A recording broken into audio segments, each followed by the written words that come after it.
preservation of and increased access to the 92nd Street Y Humanities Audio Archives is generously funded by the National Endowment for the Humanities.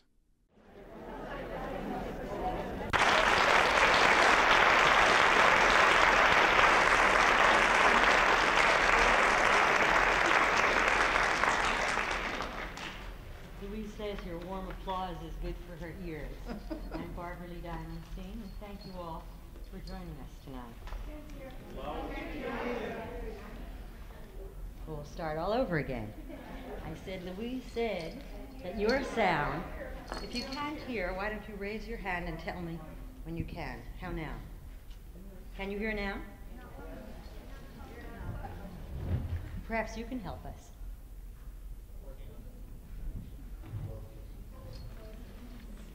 If you applaud again, I'll tell you what she said. She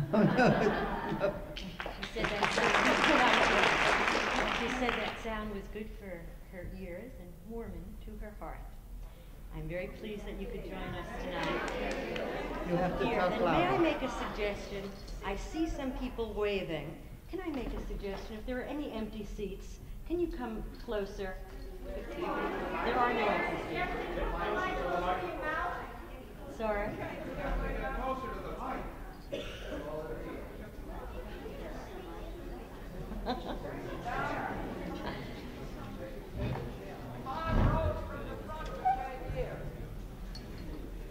Well, we'll try again. How is that? I think that's too close, isn't it? Is that better? Good. We're starting all over again. That's all right.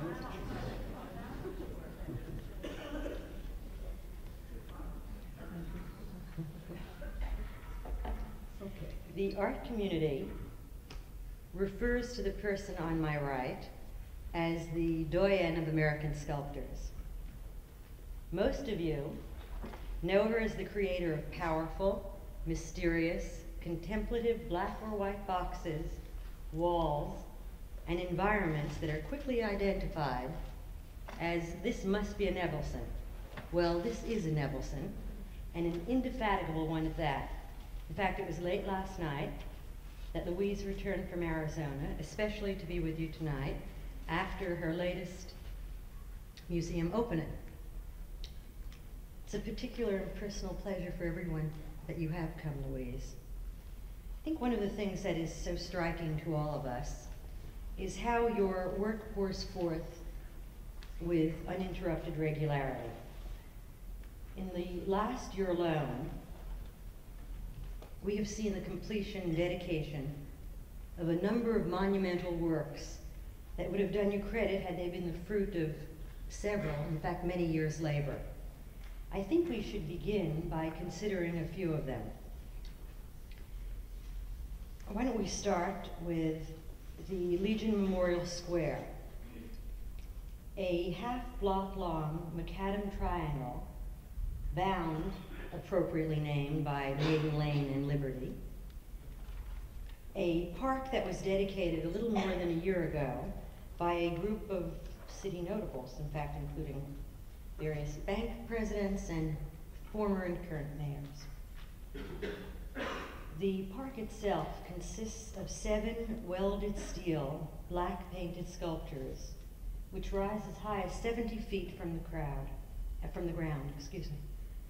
The sculpture appears to float like flags.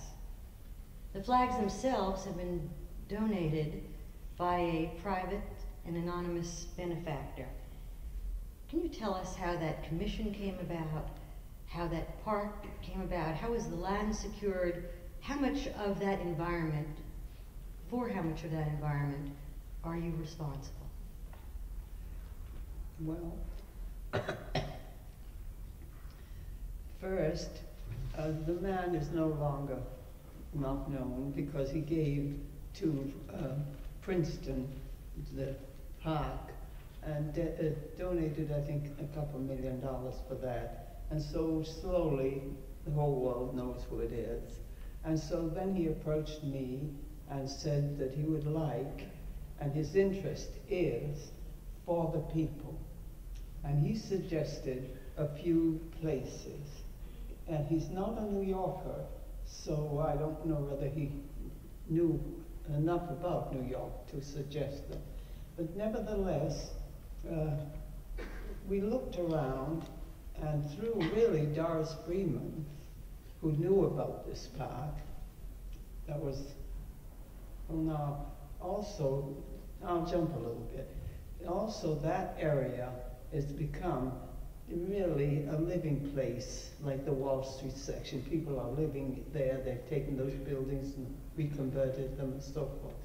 So anyway, the long and the short is that I thought that this was a very good place to begin, because they have thousands of people working in the area, and really from 6 to 8 months they can use that park.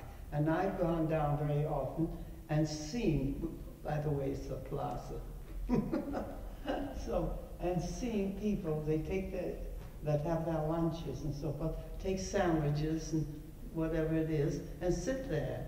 And so it's a very lovely thing for New York. I would like to see many places like that in New York. You know, in the older civilizations, they always have parks. South America, Europe, and we're the only people that, it's a young country really, and we're the only people that have concentrated so much on success, of material success, and we had really neglected this. And I think by now we are beginning to realize that human beings need more than just one activity. So we did it, and we are very happy with it. And Did you coordinate the entire design? Yes, yes. You're referring to the benches? The benches and the water you drink and the lights and the whole works. And the yes. trees as well? And the trees, yes. Mm-hmm. Why don't we talk about an indoor piece of yours that was dedicated during the course of the last year as well? And I'm talking now about the east wall of the mezzanine lobby of the #1 World Trade Center. Mm-hmm. It's the largest wall piece that you've ever created. In it's wood. 17 in wood. Yes. 17 feet high, and it's 32 feet wide. And that one is entitled Skygate, New York. Mm-hmm. You've called that a night piece. What does that mean? Barbaralee, if I remembered everything, I'd be a genius. Now, what do I know what I mean about that? Well, I'll give you a little hint what you said you meant. Okay. That's all right. Apparently that piece gladdened you enormously. Oh, from that point of view? Yes. Oh, yes. But I thought to remember the title is what worried me. No, I really think that piece, if we're getting into that, is probably, for my own being, well, the most fulfilling, because the scale is enormous. Nevertheless, some of the work is very delicate. And so the combination of this enormous thing that still stands by introducing these pianissimo and fortissimo in the piece. So I do think it stands up very well. And particularly it's fortunate that the wall is marble, and it's sort of a white grain. It's a beautiful wall. And this black against it, plus there are so many open spaces, makes a positively and negatively, makes a very nice combination. I was going to twist a little bit, and then do you mind if I interrupt? Please. Now, I just came from, I'm having a show in Arizona, Phoenix, and they did a great job there, because when they built the museum, land and buildings weren't as expensive as they're getting to be, so they would take a wall, the scale on the size of this, and maybe put one piece lighted.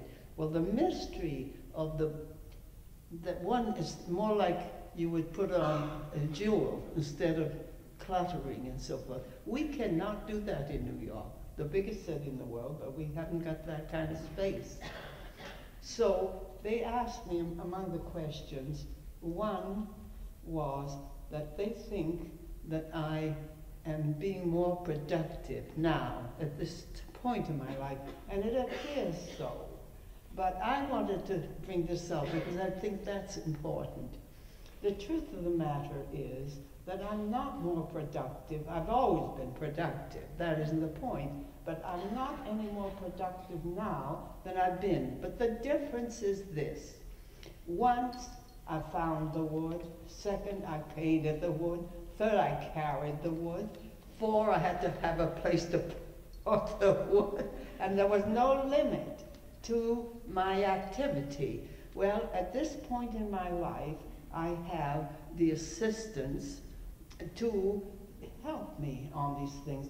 Then with technology, that I can go to a foundry and build these pieces. Now you see those pieces that we mentioned in the plaza, I went right in the foundry and worked with the men there, you see. So that's one, so I have plenty of help there.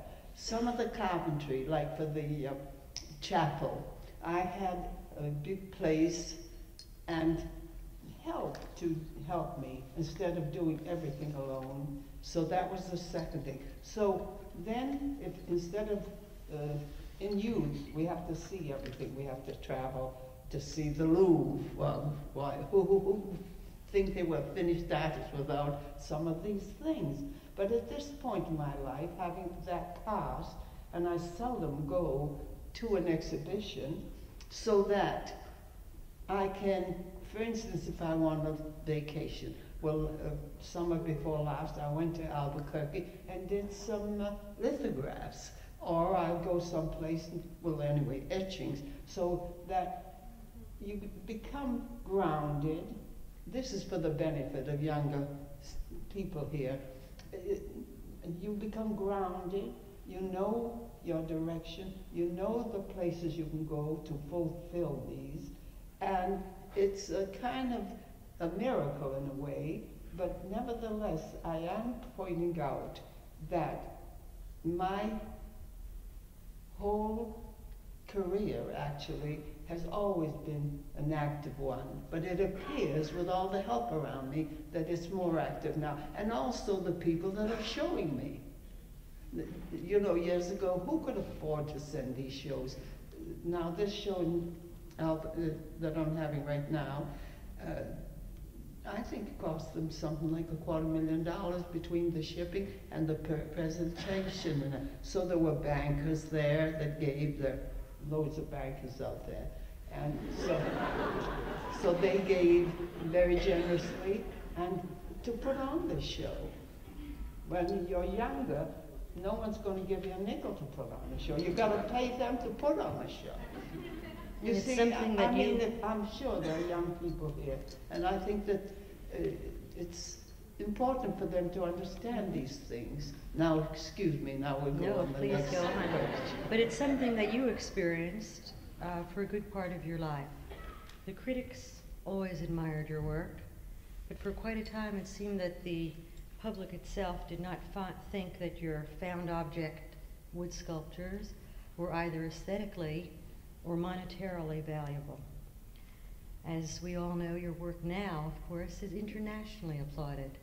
What about all those long years? How did you manage to survive all those years?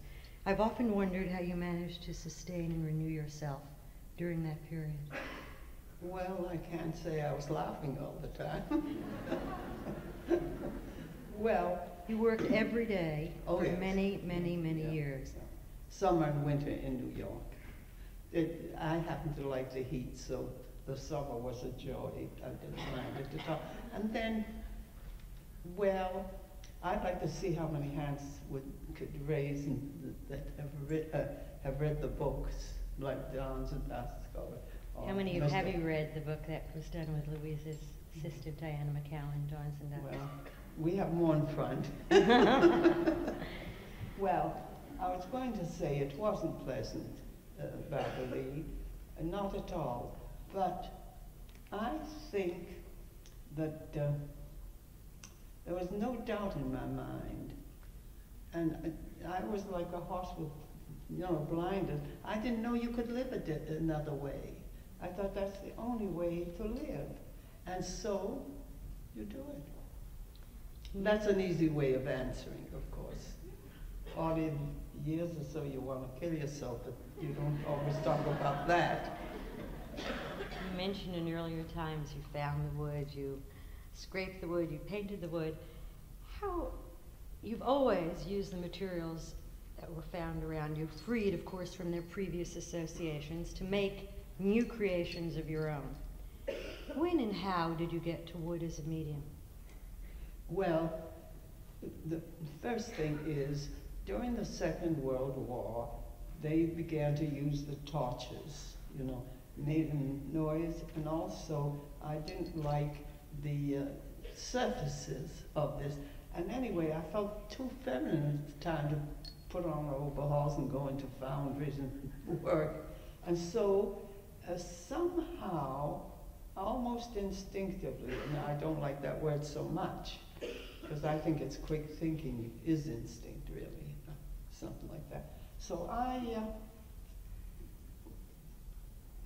think out of just despair, because who could use material? You couldn't get, say, for instance, bronze or anything. It was prohibited. Anyway, so I began to see what was around me, and I could go in detail, but they've read it in the book anyway, how I saw the first box in front of the studio, took it, and felt it was a beautiful object. Took it into the studio and began fooling around. And I think also, even physical and creative energy are related. And really, how I found this going up, was partly through need of space. But really what the artist does is when you see it's right, you use it. So when you see a thing's right. Well, you've worked in wood, in metal, and paper, and plastic. For which qualities do you choose your materials? What? No, wait. Well, you've worked in so many materials, this whole range, including terracotta, we'll soon see. How do you choose your materials? How did that, in that same sense, how did your most known form, the wooden painted constructions, evolve? And how did you arrive at black as a color? Well, really, I never wanted to be anything. In a sense, I wanted to be everything, but didn't want to. I didn't want to be a sculptor as such, or an artist as such. I wanted something else, which really has proven to be right. I didn't think, I don't like the word work, my work. It isn't work, it's something else. But I've never been able to substitute another word for it. So I never wanted to be an artist or a sculptor as such. And this was... Is that one of the reasons that you spent time studying dance and theater and voice as well? Not necessarily. Shall we jump and come back to this? Sure. I came from the country, and I don't think people are born shy, but your environment, I do believe, makes you shy. And I knew what I wanted out of my life very clearly. And I wasn't going to be able to do it if I had crutches that I couldn't talk and I couldn't do this and do that. So I just knew that I was sort of pent up and so forth. So I studied modern dance, which I think really opened the areas for me to form the visual things. So that freed me. The voice freed me here. Well, all of these things that, even comparative religion, all of these things were not as a student, but as a need to fulfill what I wanted. And it did help, and it was a joy, and very necessary. It was the ingredients that made it possible for me to move into areas that were not obvious, but obvious to me. What was it like for Louise Berliowski emigrating as a tiny child from Russia to Rockland, Maine? What was it like? Well, it was quite an experience. I was only 4.5, but of course I do remember a great deal. I don't think we put it in the book, but when my father came first, and I think he was in America about a year, I didn't speak for nearly a year, so my mother thought I'd lost my voice. And so, you see, even when you're very young, you react to things. The loss of my father, and it just affected me. Now, when we came to Maine, of course, being as I am, everything was new, and believe me, there were a lot of things happening that were surprises. You see, if you come from Russia, and you come to a country like New England, where they're really shrewd Yankees and things, they have boundary lines, and it's pretty hard to melt those areas. But anyway, some of us decided to do it, and somehow we did. Well, down in Little Italy, for years now, they've noticed you rummaging around construction sites and fruit stands for all those wooden crates and those strips of molding. Well, it seems now you won't have to do that for a while, because in La Ronde, this very last summer, Rockland, Maine, honored what it now considers its most distinguished citizen, Louise Nevelson. Little late, but never mind. Just in time for one of her 80th birthdays. But one of the things they did was quite extraordinary, because the people from that tiny mid-coast Maine town had a contest. And the contest was to collect and gather carloads of wood for Louise Nevelson, which they prepared to do, and which they did do. It was quite extraordinary what they had amassed. Hundreds of pieces, some of them painted, many of them labeled. Where is that wood now, and what do you intend to do with it? All right. Some of it was sent to me, and I am going to get the rest of it very soon, but I have to make room for it. That's why I was going to build new buildings downtown. But we'll get it, and it will be used well. The thing that I told the director there to do, it was so beautiful, and each piece was cleaned and a label on it and who it belonged to and where it came from. So I told him to photograph each piece and make a magazine or a little booklet and keep it as a, and also give it to the guests that come into the museum. I never saw anything like it. Each one, and also it didn't only come from Rockland, but came through from the whole state of Maine. There's one grand pieces of a piano, and I think the grandfather was one of the congressmen or not, and they dismantled it. You see, that I think is remarkable, because art has really penetrated this country. And this country is very young. It's amazing to me that it's penetrated it. And people do have great respect for creativity. I think it's wonderful. Other than yourself, I've always thought that your most remarkable creation was the environment in which you work and live. You just mentioned that you wanted to build more buildings. Right now, it's agreeable to you if I mention. Oh, sure. It's as long as you don't undress me, just... It started out as a 5-story structure. It now has 2 connecting buildings, a studio, and what else should we be talking about? Well, there are 2 houses and a garage.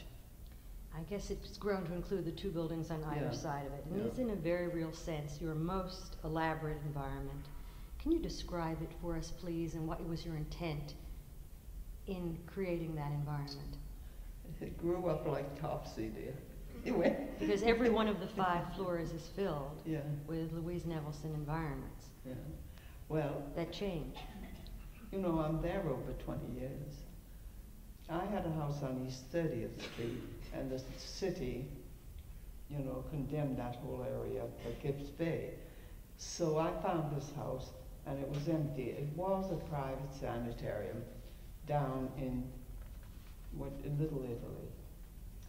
And the reason I liked it is that it isn't a brownstone or anything, but it's an Italian facade. You know, it's only 17 feet deep, but it looks like a monumental thing.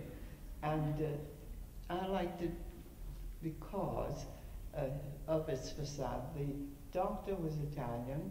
This was a private sanitarium. He took Paterno's architect. They went to Venice on the Grand Canal, and this is a copy of one of the houses. So, and then I liked it too for another reason. It was empty, and you don't find houses that are empty in New York, and I needed that space to do a show for the Modern Museum. So I figured I'll take it, and if I don't care for it, that I dispose of it. Well, I'm there over 20 years. But another thing appealed to me. Being a private sanitarium, they had cement floors on one floor, which was wonderful for a sculptor. And marble and tile. And marble and tile. Metal and the staircase. I've got about, 9, 10 flights of stairs, and of course I run up and down them 20 times a day. I don't have to exercise outside. So anyway, I acquired that. Then I acquired, because the house is narrow, I acquired the one on the Spring Street side. Then the garage, it was empty when I moved down there, and someone built a garage, and eventually they want to sell it, so I acquired it. The best thing I could do. It's big, and I keep the car in it and do my sculpture in it. It works very well. I don't know if we've imparted the image that this is a very ordered, reasoned, organized environment. To demonstrate that, why don't you tell them how you open a letter, Louise? You tell them. Well, it's different from the way most of the rest of us do it. Louise has never torn an envelope open. She always uses a scissor or an opener. Why do you do that? Well, you know, jumping around that a little bit. When I just came from Arizona, and I was to the hotels. Now, when I leave that hotel, you'd never know anyone was in it. My sister says, "My goodness, my sister was in the hotel business." She said, "You're housemaid-ish, housemaid-ish." But I find it very comfortable. I feel that the human mind, and this is what I taught when I was teaching. The students would come in. Before they'd come in, I'd say, "Now take your little brain and take it out, take a rag and clean it up and put it back and come in to the school, to the class." And I had great success with my students because just making that statement, I gave them the key to what should be done in the room. Now, the same with me. I feel, for instance, that order is necessary for my well-being in every way. And I also think that it played a big part in my life to be productive. Now, for instance, if you go and buy something and it's a mistake and you go and take it back, then you have to buy it. It's never one way and two ways. It's 3, 4 ways. Well, I try to avoid any error. You see, I've trained myself to achieve a bigger space. I had to train myself. You don't learn this in school. But the thing is that I am aware of this and I use it in every possible way. And I don't like mistakes, you see. So I avoid it and save that energy. And also, by the same token, I'll tear a piece of paper for collage. That's something else. But to tear an envelope, it seems to me, well, it's an unhappy thought. I'd rather have everything in order. I like order. I know some people find that in disorder there is order. That's conscious thing. Well, that's fine if that person is aware of it and is conscious. But I see so much waste. I see it all the time. I accept some today. Years ago, I wouldn't have accepted it. But today, the way the world is in such disorder and chaotic, that I accept it. I'm afraid if you talk back to someone, they'll shoot you or something. So I'm a little more lenient. But there was a time that that couldn't happen. Well, there was a time, if I put up a wall, say the size of that, and if I observed that there was a thread of space where I didn't want it, that wall I took down and put back. Would you do the same thing today? Well, I don't know. I haven't tried that today. I'm more expert anyway. Now, another thing, all these things I'm telling you are really in the books, but the thing is I've never used a yardstick. If I feel that my eye and my feeling isn't telling me how it should be, the hell with the yardstick. Because I feel that the yardstick, as well as other things, while you are measuring a thing, some creativity's gone out. You've got to move it while it's on the stove cooking. And I don't want to stop the mind and fool around with this mechanical thing. I'd rather let it stand as it is. And I never had the need to do it. Early on, you say that one of your great needs was to totally claim your own life. Do you feel you've been able to do that? Look, darling, we're human beings, and I don't think God could claim his life totally. But as much as a person can, you see, we're not alone, and there's some saying, someone said, we're an island. Well, we're not an island. We have to lean on other people all the time. You got a toothache, you go to the dentist. You got a headache, you go to the doctor. You want a dress made, you go to a dressmaker. So you're constantly moving around in areas that pertain to your well-being. So you cannot say that you have totally fulfilled what you understand. But nevertheless, I feel that for one person like myself, that I've done a goddamn good job. Did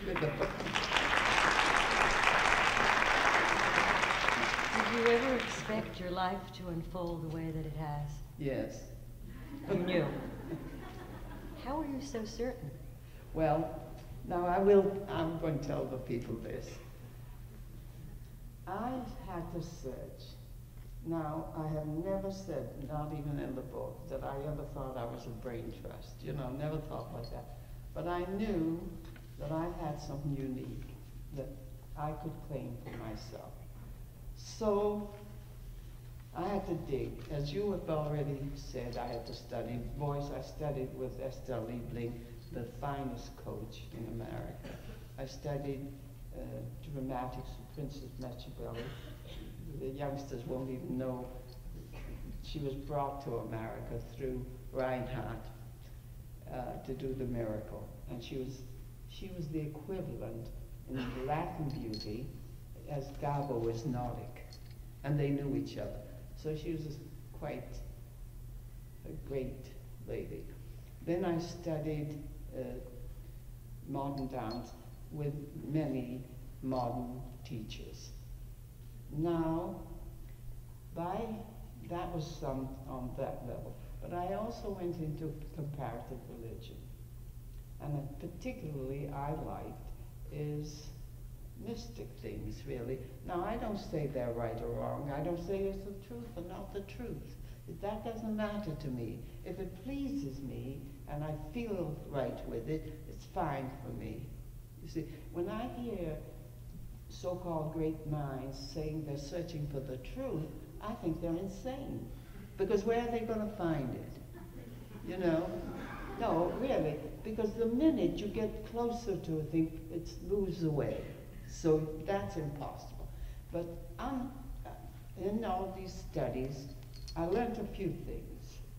I learned that Beethoven had 8 notes that belonged to us at times. And he made a world of sound, you know, with 8 notes. Of course, the Orientals have more notes. So that's not a positive thing either. Do you follow? Mm-hmm. Well, I said, well, that's fine. Now, in comparative religion, for instance, I went to hear Krishnamurti the first time he ever spoke in New York, and it must have been in the early 20s. And I liked that. So I learned in some of these teachings that we really project a world. And I think Shakespeare touches on that, like the atmosphere, and he touches on that many times. Life's the stage, we all play a part. But in this study, you project a world. Now, and also all the sciences, Christian Science, anything, has truths of these same things. So I took a few notes, and one I have retained and liked to this day. That is that if we project a world, and you see, you recognize what you understand because you're projecting it. Now, if you project a world, you're going to take care of that world, you see?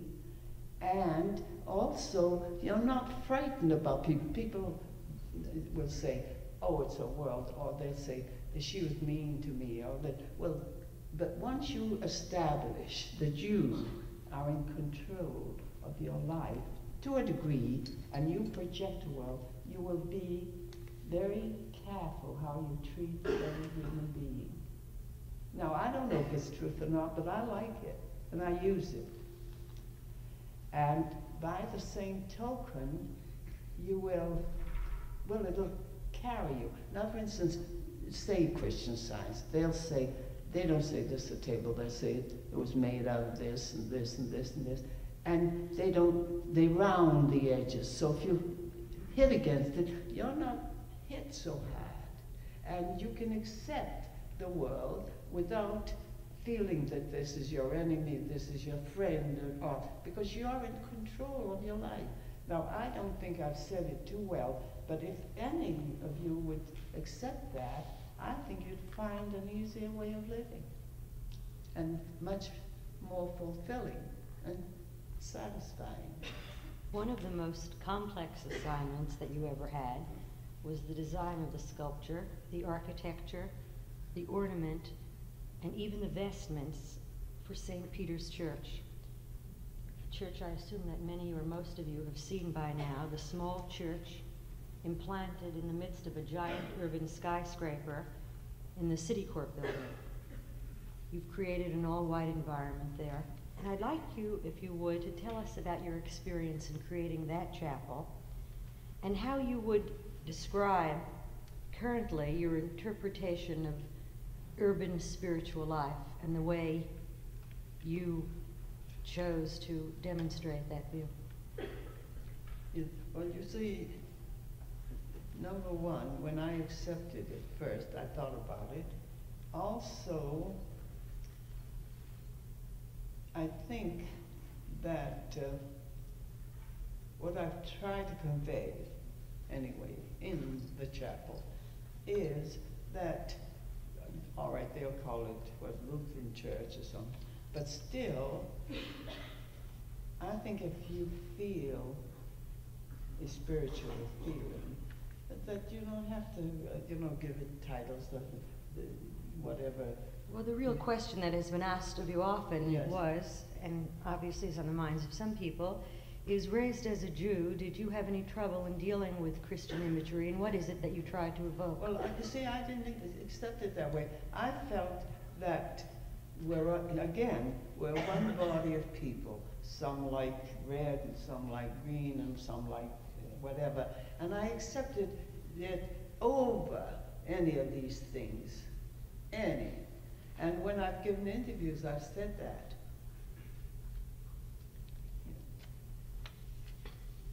You see, I haven't personalized it, that there's one God, that black people have to have a white God, Christ was white.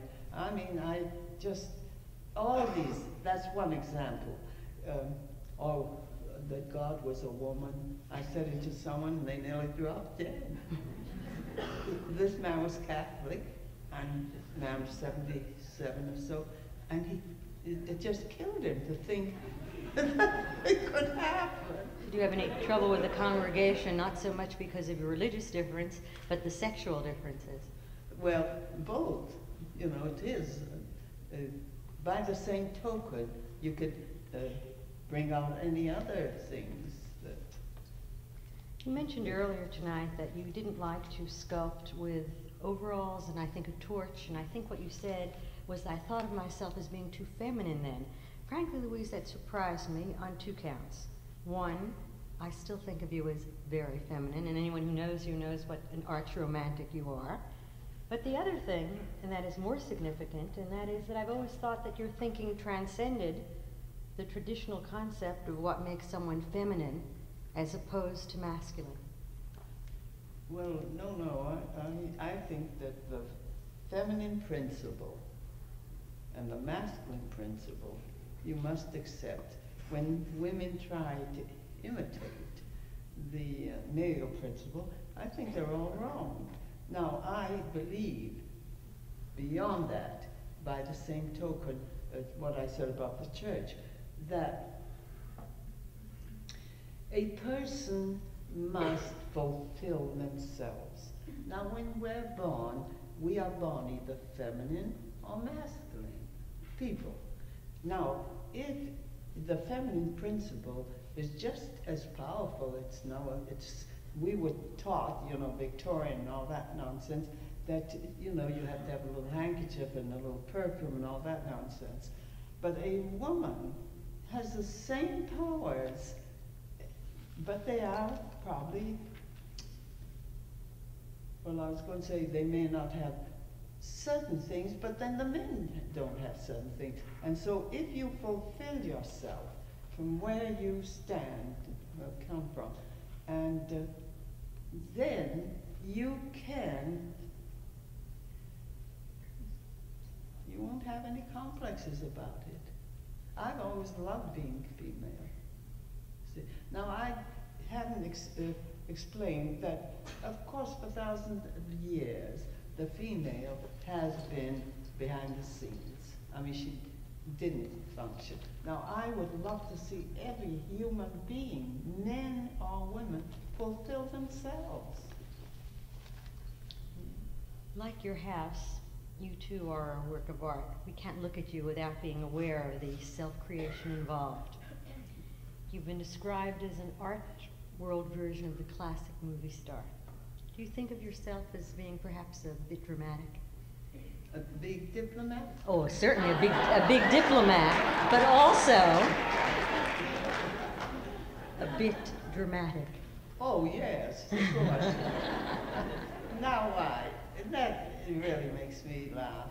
I see, say, women scholars will say, and they have to project their intellectual qualities. And it's a joke, because now, following what I said about that we project, I feel the minute that I communicate, I want to, if I'm working an art and it's supposed to have harmony and beauty and all the things, then I want to project that, and I feel better. People have thought, oh, well, she uses the lashes and she carries on. I never did it for anything but for myself. When I look in the mirror, I like to think I look good. And if it's false lashes, fine. Actually, your dress itself is a kind of assemblage. It's sometimes a cross between a princess and sometimes a peasant. Now, I'll tell you how it started out. I would like you to do that, but is there a larger question, and that is, in the end, is everything form? Bon. Well, look, darling. The point is also, is assembling body covering a creative act for you? Yes, I think it is. Now, for instance, if I respect my reflection, well, I want to project the best that I know how. And I think less than that is stupid. What do you think of that? I really do. Why shouldn't we make a little effort? But How did you arrive at the that's eyelashes what and I the was going to tell bandana? you when Tell I us. interrupted you. In the beginning, well, of course, I got married young and already married a man in the shipping business down Wall Street, so I did all right. But when I left, you know, ladies never divorced husbands, you know, or alimony. It never dawned on me to ask for alimony, anything like that. And my family was so naive that in vain that they didn't either. So they really helped a great deal. Well, now I don't like fashion as such. And I used to, I lived on 30th Street, and my great treat would be walking up Fifth Avenue when the windows were quite wonderful. That's when Dolly did the things and all. And I never saw anything in those windows that appealed to me but how they put them together when Dolly did. And I thought, well, why? I don't like fashion. You see, I really don't. And I had to create something that I liked. You see, now, for instance, chiffons, and they float, and they've got flowers on them, and they're fine maybe for somebody else, but I would feel uncomfortable in them. You see, another thing is, when I went on my own, I had to put some things together. I couldn't buy them. And I learned that I liked layers. I really did. I'm being very conservative this evening. Very conservative. Well, I thought, under these circumstances. So I began to fool around with different objects that were not considered right, even in art. For instance, very beginning I used, say for instance, certain colors together that was just not considered good, but according to my eye, they were wonderful that way. And even now, when we came from Arizona, we put things together that no one will ever know. I didn't take enough clothes, so I tied up a nightie a little bit and things, and it's amazing. No, but what I find is, what is amazing is what you can do. If you have the courage to throw things around a bit till you get what you want, it's marvelous. I'm always finding myself in new clothes. What else did I do where I went? Because I never like to, you know me, and I never take a suitcase and have it, what do you call them? Lost. Yeah, I take She a bag. carries it on, and I a carry-on carry it, bag, yes, and I and just that's wrap it. it up. No matter one how long really- the trip is. how long the trip is. So, and I've learned how to get clothes that you just wrap right up and throw it in and it works. But anyway, what did I do this time? I remember doing something that I never thought things would work together. And all of a sudden, the climate in Arizona is so wonderful, and the colors really look different. Now, a red is more red there, a green is more green there. The colors are so pronounced, and they're pretty wonderful. So you really recreate, you see, because what you thought in New York would be right isn't quite right there. So you... Louise, we never touched before when I asked you how you arrived at black and a color. Now that we're touching on that, you might like to comment. Okay. Is black the only color for you? Well, if you really want to study black, it contains all colors to begin with. It really does. But black is a neutralizer. You know, it's the most aristocratic color. And it's been so through the ages. You know, the chic women have always worn black, taffeta, and, you know, black does some, it silhouettes a thing too. And it's the most aristocratic, because if you take, well, I recall the first wall that I had, and you see, I told you I didn't want to make art. It's crazy to want to make art. You have to feel let me see what, it's alive, and you have to move with it. And it's not creating it in that sense. You know, it's more than that. It's a kind of, by definition, it's a fourth dimension. You see, you put in your ingredients, and you get beyond what you've been taught. It's silly to stay where you've been taught. It's ridiculous. First, can you clarify that a bit? What did you want to do? Well, I wanted to project just what I did. I don't know how to say it. Maybe I would say what religion has done, if people believe in it, to lift out of the 3 dimensions to a degree, and to be in a place where there's some peace, harmony, unity. You see, here we're always, if we're not working that way, you're always with problems. You got a sister-in-law, a mother-in-law, I don't know what you got, worrying you, you know, pushing around, and you don't get caught in that. And I recall, Mike was 4 years old, when I went to... Mike is Louise's son. And that's 50 odd years ago. So I went to Boothbay Harbor, Maine. My family were in Maine, and I went there and then signed up to go to Boothbay and to work for the summer in art. I'll say it that way. And this is a small town on the waterfront, and I went into a garden to paint a tree, and the lady came out and she said, "You're on my land." And I thought, I'm doing art. How can she say that? Because that tree was close to my concept of godliness. And why did she care? And that is over 50 years ago. And I couldn't believe that anyone was so concerned about that you were stepping on their piece of land. So art is a place, without a doubt, that lifts you into another realm. Can we say 4th dimension? Or maybe 5th and 6th, I don't know.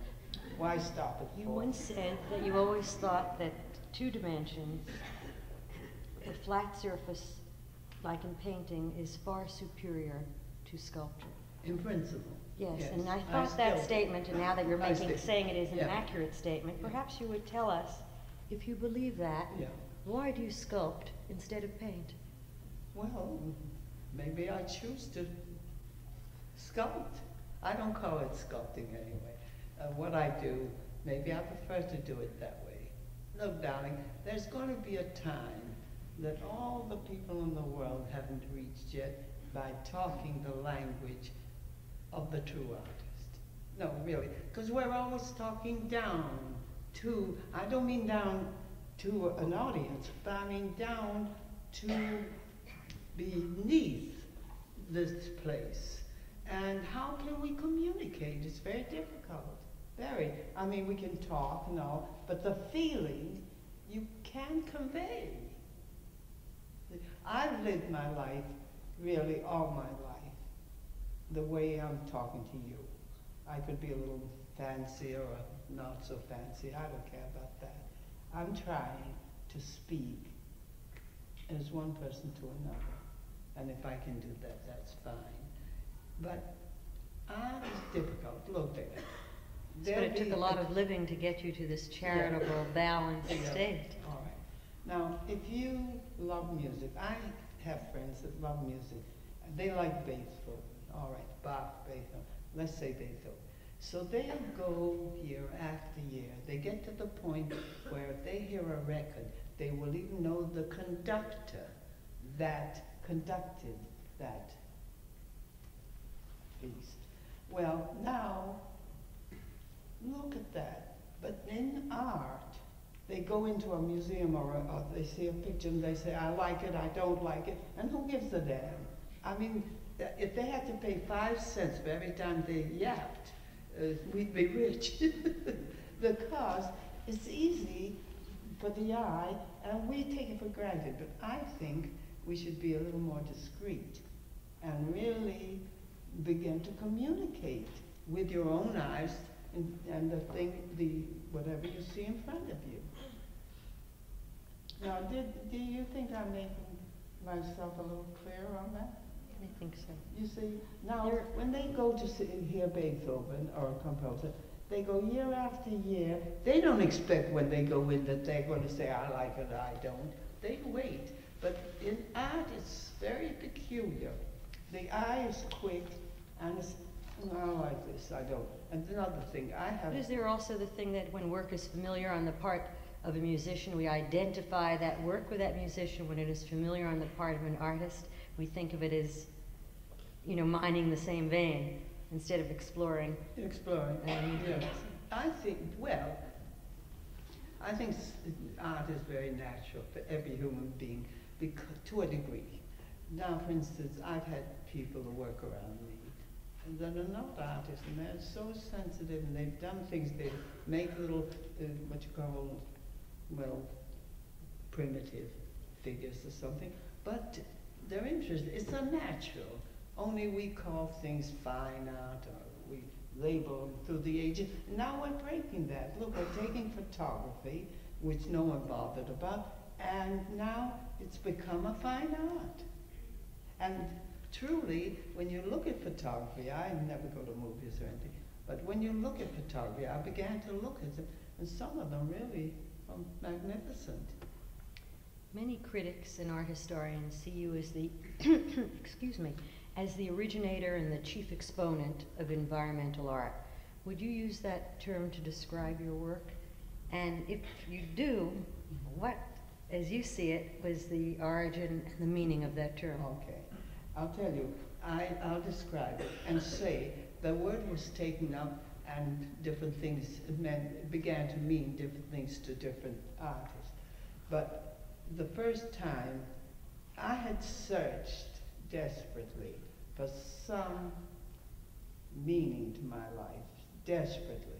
So, anyway, I was doing this show, and the director permitted me to do anything I wanted. So I threw out the furniture. You know, they have a desk and they have chairs, and I threw it out. And I created the whole show. When was this, Louise? Oh, and where was it? 1950s, something. Which gallery? This was Grand Central Mountains. And they had 2 windows and all that. And I put sculpture in one window so to close it up. And then I don't know how I did it, but I circled it. And I'll say this, I'm throwing things out because if I answer directly, dear, we'll be too long on each thing. So, apropos to this, I feel that physical energy, I did make that comment earlier, has a great deal to do with, at least in my life, with creative energy. And somehow the placement was, in one way, it was necessary for space, but on the other hand, well, I got the environment I wanted. For instance, say on 2 walls, I had these walls from floor to ceiling, but then I took a wall as big as that, and I just did one piece on it and put a piece of sculpture that was about 6 inches wide, but very long, and the shadow of that silent wall held all the others together. Well, it's natural, I think. First, if you're an artist, you already are equipped with certain things. And the more you do, the more it reveals itself to you. And of course, I've lived in houses where I had no furniture in it, and the shadows, if anyone could afford that luxury of not having anything in it, were just magnificent. Are shadow and space the most important elements in your work? Well, It's important. But you see, that all changes. Now, I had this experience. You'll say, well, for God's sake, she's had so much experience. She has. I had a wall in New York, and it's slanted like this instead of vertical and horizontal, just slanted. And it was in a home in New York, in a small room, and I thought it was lovely in that room. Everything was fine. Well, that wall went to Arizona now, and they painted most of the walls black, most of them. And this wall they placed, and so say when you come in, like from the door down there, and you see this one piece on this great big black wall, and it's lit up, so there's activity. Well, it looked a million times better than it did in New York, in a very fancy Park Avenue place, because of the space and the lighting, you see. I was so amazed. Now, you see, you got your whole atmosphere, and it was lit enough for the activity, and yet it held so marvelously on both sides. I was overwhelmed. So I learned something the other day, how you can improve the same object. Sometimes your reliefs remind me of buildings, almost of scale models for a small city. Do you ever liken your work or your planning to the work of an architect? Do you ever work in scale models? No, I don't work that way, but I do love architecture. I like it. I feel that we are vertical when we're in the daytime, we're horizontal at night. Now they're talking so much about the grid. I don't know, it might have been around a long time. But I used it naturally because I feel why I don't use a tape measure or why I don't worry about even time is because everything that's objectified on this earth is contained within us. No doubt about it. You see, we're vertical and horizontal.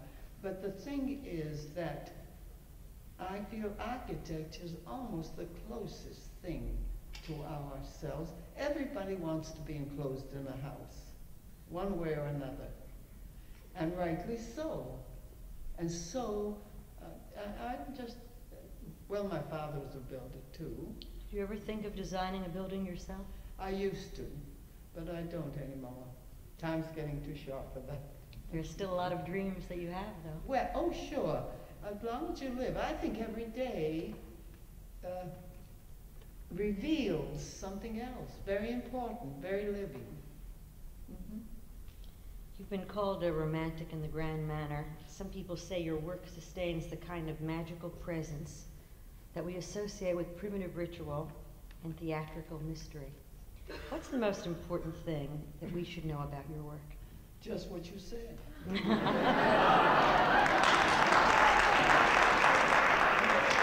Louise, for whom do you create?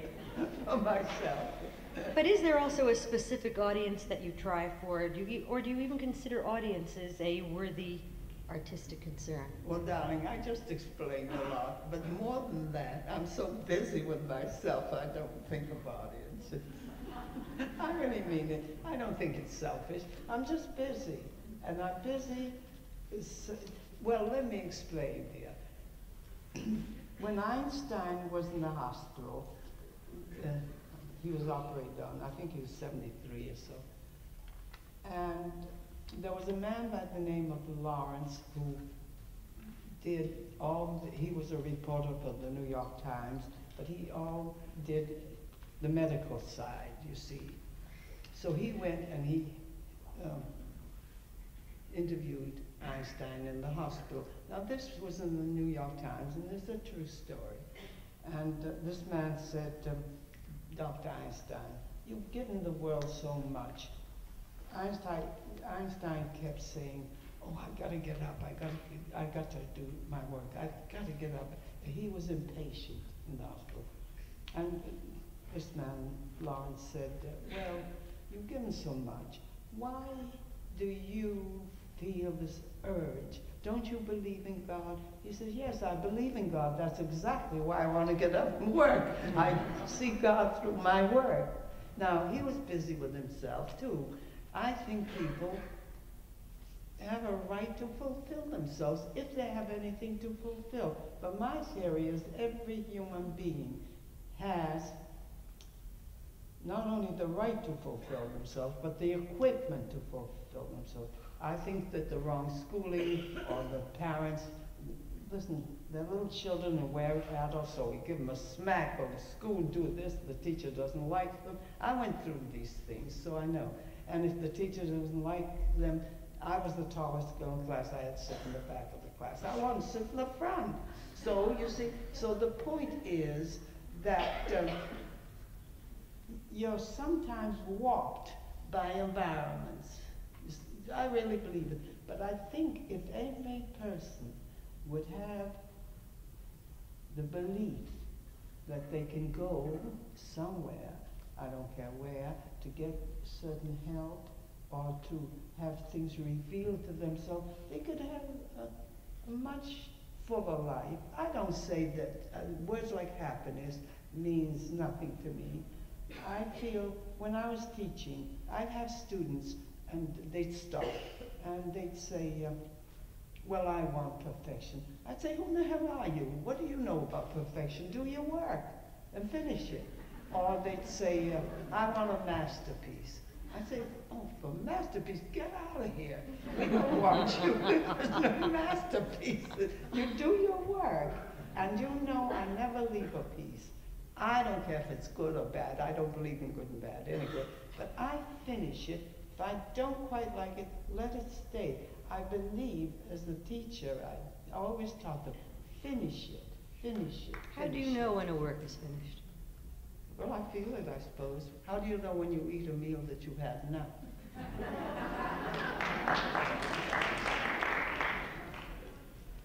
Later this spring, in fact along about May, Louise will have an exhibition of her work at the Whitney Museum. That is part of the Whitney's 50th anniversary, and as I recall, the exhibition of your work is tentatively entitled Celebration 80, and I hope it goes on for a very, very long time. Perhaps you might tell us a little preview of the plans of what will happen at the Whitney, and if it is appropriate to tell us about the two other exhibitions that will be going on in town at the very same time. Can't you do that, Pony? Sure. There will be... It's more dignified. All right.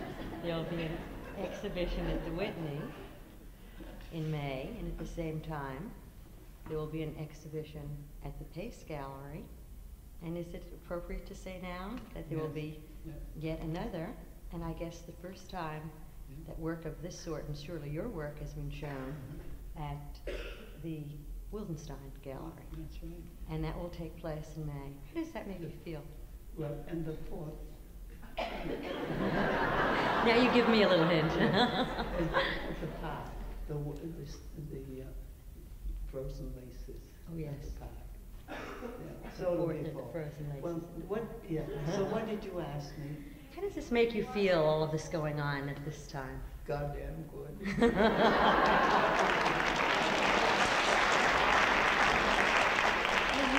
What advice would you give to younger artists?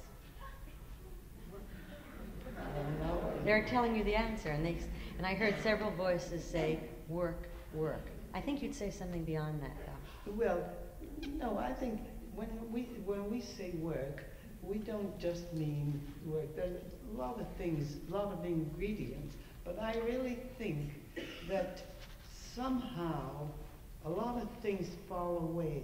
In my case, they did. And you concentrate more and more in one avenue. But that avenue has a lot of notes, a lot of things. Why did you say that you thought I'd have more things about work, work, work? Well, I think that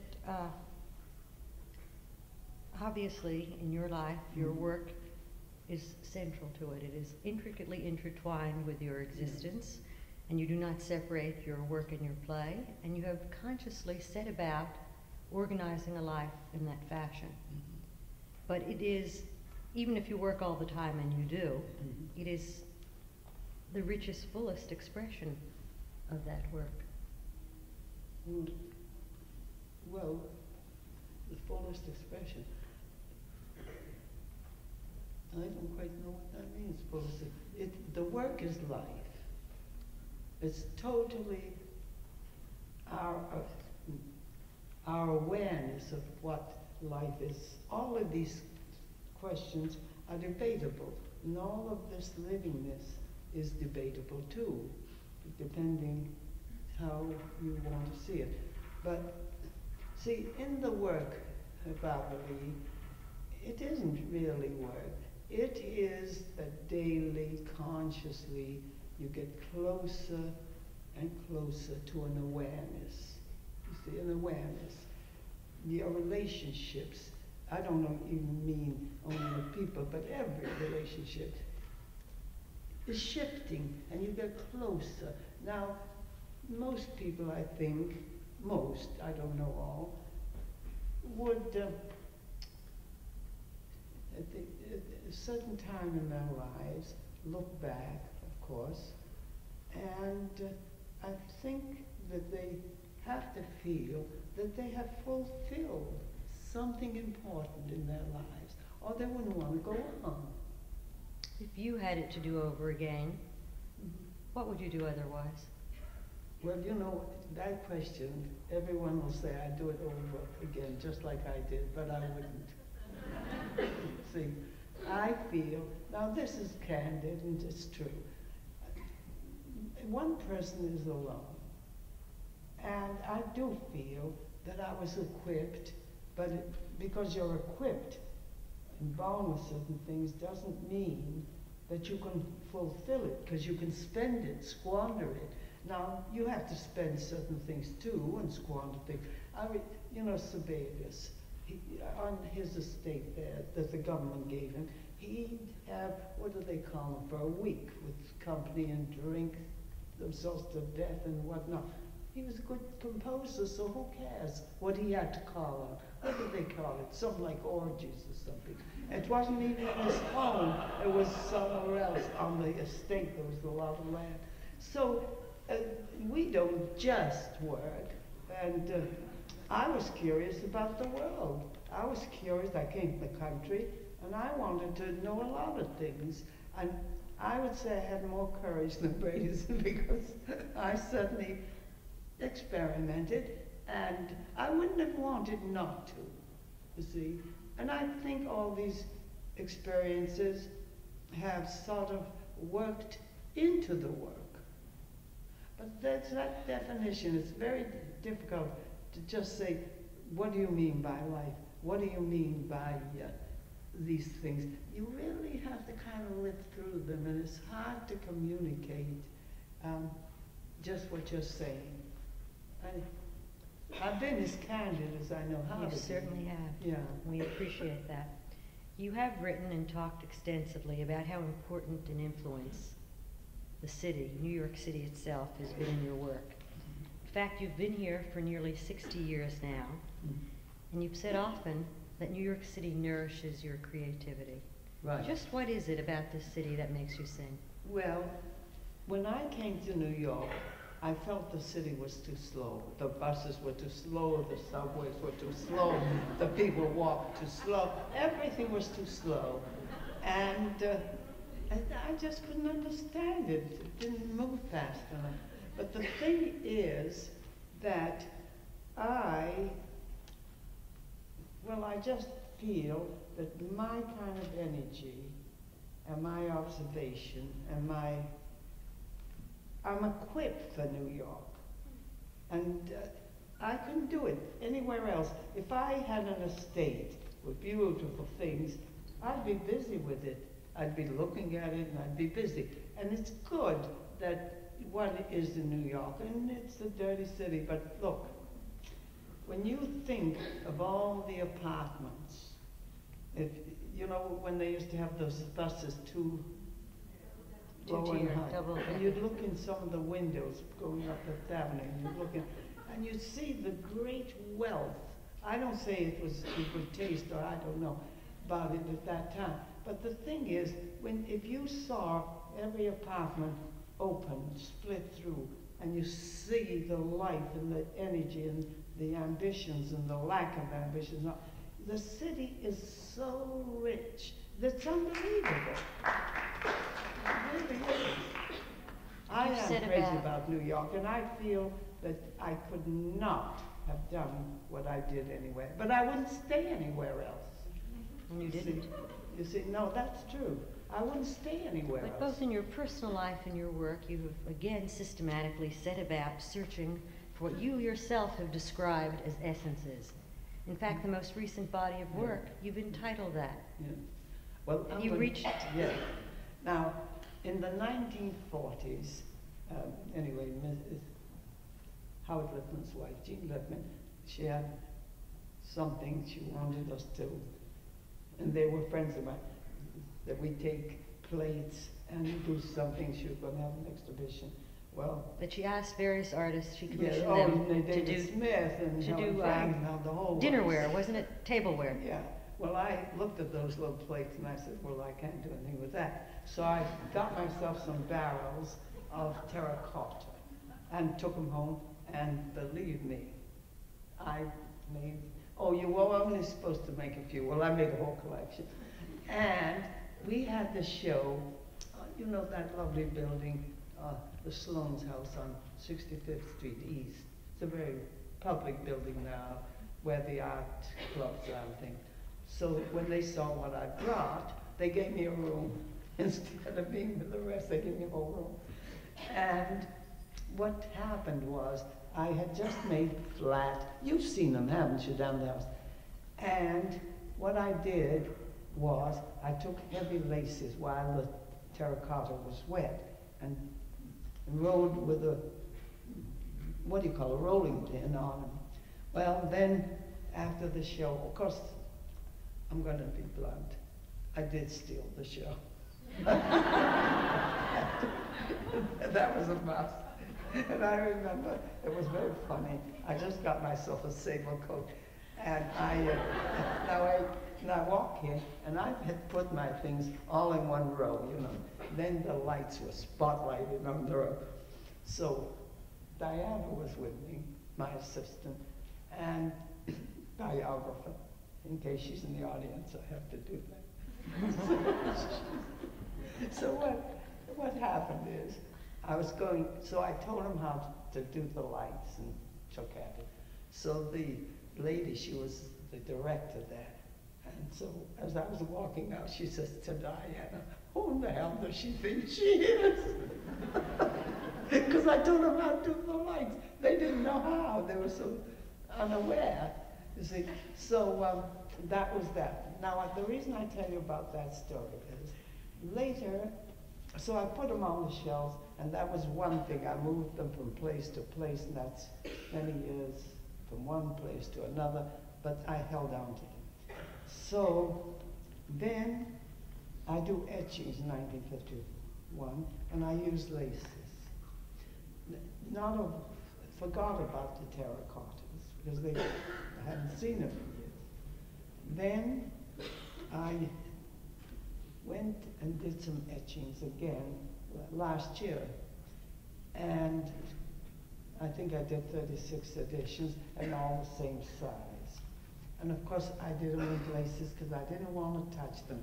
I didn't want, again, it's like the sculpture, I didn't want to draw. I can draw, but I didn't want to draw. I didn't want to paint them.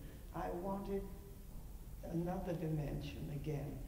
And so it was only how the laces you get, old or not, and it's how you lay them down. And you have to reverse it, you see.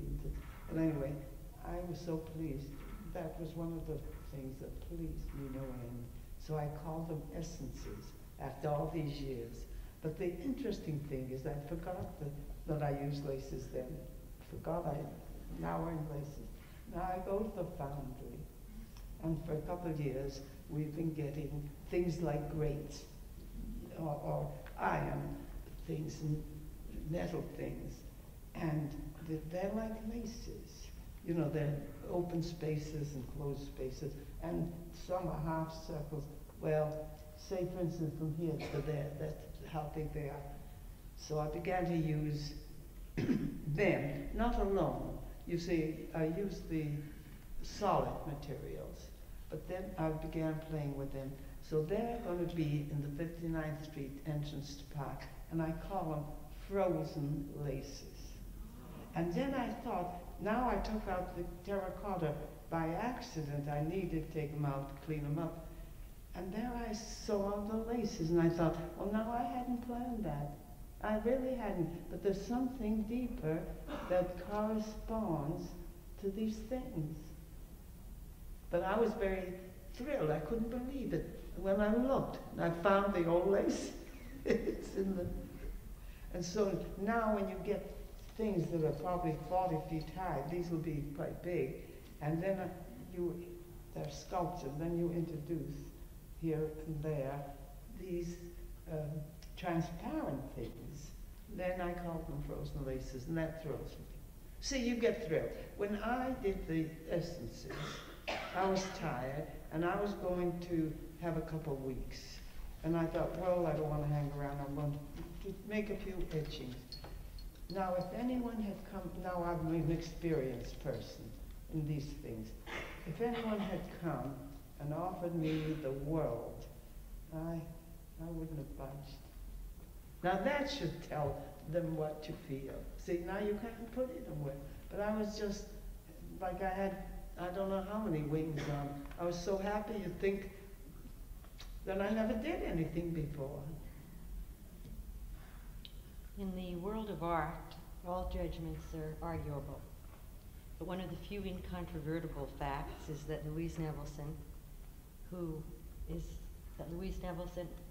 excuse me, is a remarkable artist, an amazing woman with a vision and energy all of her own. She has personally enriched my life beyond description, and I hope some of that has touched you as well this evening. Thank you, Louise. Yes. Well, I want to say that Barbaralee is one of a kind herself. I mean it, or I wouldn't be here. Thank you. And thank you all for coming.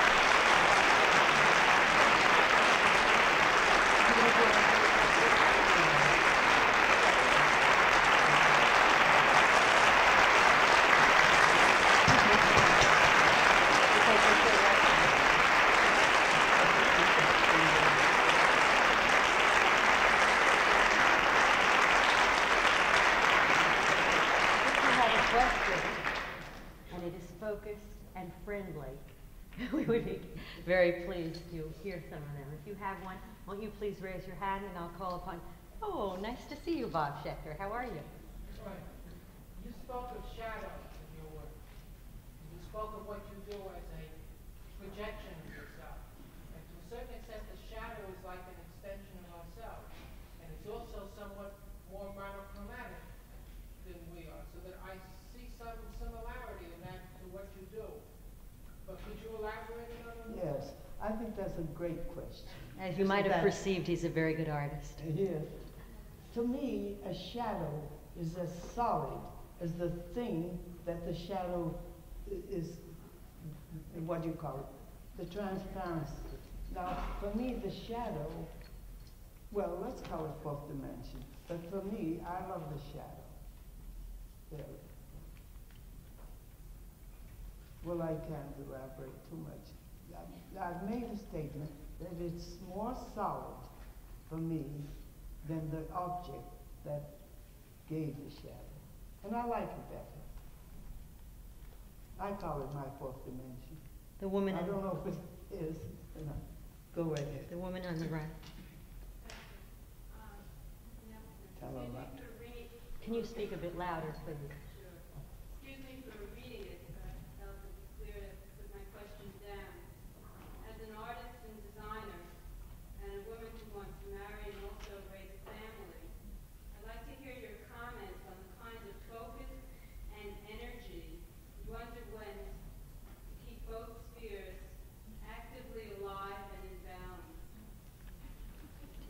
That's a book, isn't it? I can't answer that. No. I think, one thing, I don't think it answers your question, but I think too many people take on too much. And I think it's very frustrating.